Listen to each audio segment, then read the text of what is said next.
मोठी बातमी पिंपरीच्या मोशी कचरा डेपो जवळ एक इमारत कोसळली आहे। इमारतीमध्ये जवळपास 15 जण अडकल्याची शक्यता आहे। बचाव कार्यासाठी एनडीआरएफचं पथक, लष्कर आणि अग्निशमन दल घटनास्थळी पोहोचलंय। इमारतीमध्ये अडकलेल्यांशी संपर्क केला जातोय असं आयुक्तांचं म्हणणं आहे। पिंपरीच्या मोशी कचरा डेपो जवळ एक इमारत कोसळली आहे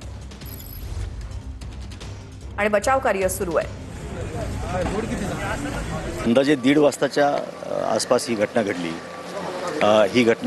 ही प्रशासकीय इमारत आहे आणि या प्रशासकीय इमारतीच्या जवळ म्हणजे 30 मीटर दुरीवरती जो कचऱ्याचा एक अनेक वर्षापासून जो ज्याला कचरा आपण साठवू ज्याला SLF म्हणतात, तर त्याची ती कचऱ्याचा मोठा ढीग होता। गेले 3-4 दिवसापासून आपण बघतोय पिंपरी चिंचवड महापालिकेच्या कार्यक्षेत्रात मोठ्या प्रमाणात पाऊस होतोय।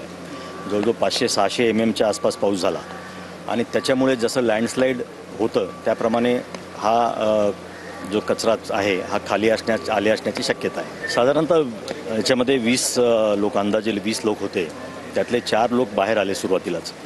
एक 15 लोक अडकले असण्याची शक्यता आहे आणि त्यांच्याशी संपर्क होतो आहे। फायर ब्रिगेडचे लोक त्यांच्याशी बोलत आहेत, त्यांना रेस्क्यू करण्याचे आता त्यांना बाहेर काढण्याचे पूर्ण प्रयत्न युद्धपातळीवर चालू आहेत। एनडीआरएफची टीम आलेली आहे, पिंपरी चिंचवड महापालिकेची फायर ब्रिगेडची सर्व टीम इथे आहे। आर्मी लष्कराला पाचारण केलं, लष्कर देखील थोड्या वेळात पोहोचत आहे आणि त्यांना काढण्याचे प्रयत्न आता जोरात चालू आहेत।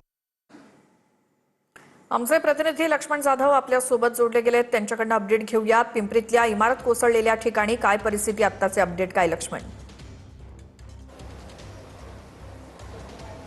निश्चितच सध्या या ठिकाणी अगदी युद्ध पातळीवरती बचाव कार्य जे आहे ते सुरू आहे। एनडीआरएफची टीम असेल, त्याचबरोबर ती आता लष्कराला सुद्धा या ठिकाणी पाचारण करण्यात आलेलं आहे। जवळपास खरं तर या इमारतीमध्ये 20 लोक अडकलेली होती। त्या 20 लोकांपैकी 15 जे आहेत ते अद्यापही आतमध्ये आहेत, त्यातले 5 जण जे आहेत ते सुरक्षित बाहेर आलेत। मात्र जे अडकलेले 15 लोक आहेत त्या सोबत संपर्क होत आहे असं खरं तर या ठिकाणी दाखल झालेले पिंपरी चिंचवडचे आयुक्त, त्याचबरोबर ती पोलीस आयुक्त सुद्धा घटनास्थळी दाखल झाले। त्यांच्याकडून आता सांगण्यात येतं की जे आतमध्ये अडकलेले लोक आहेत त्या लोकांसोबत संपर्क होत आहे। मात्र सध्या या ठिकाणी आपण बघू शकता की जी इमारत आहे त्या इमारतीमधून या अडकलेल्या लोकांना बाहेर काढण्याचं काम जे आहे ते अगदी युद्ध पातळीवरती या ठिकाणी सुरू असल्याचं चित्र आपल्याला या ठिकाणी पाहायला मिळतंय।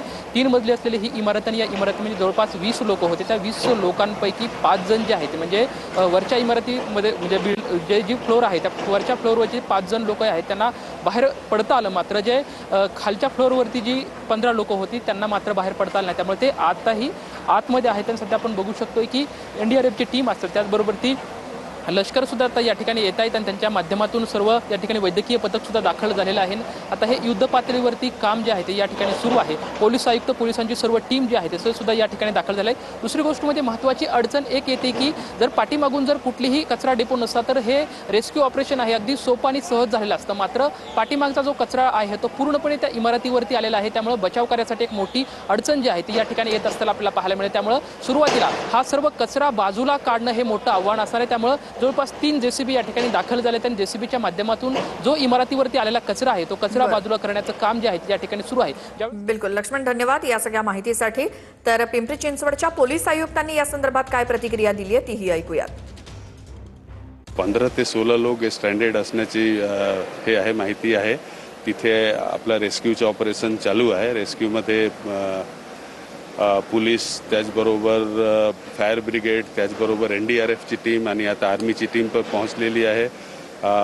मेडिकलची टीम सगळे इथे उपस्थित आहे आणि ते रेस्क्यू ऑपरेशन चालू आहे आणि त्याच्यामध्ये बाकी आणखी जसं काही डेव्हलपमेंट होईल तसं तुम्हाला यांच्यासोबत काही संपर्क होतोय का जे मध्ये अडकले? संपर्क जे काही स्टँडर्ड आहेत त्यांच्याबरोबर संपर्क होतोय आणि ते आपलं रेस्क्यू ऑपरेशन चालू आहे।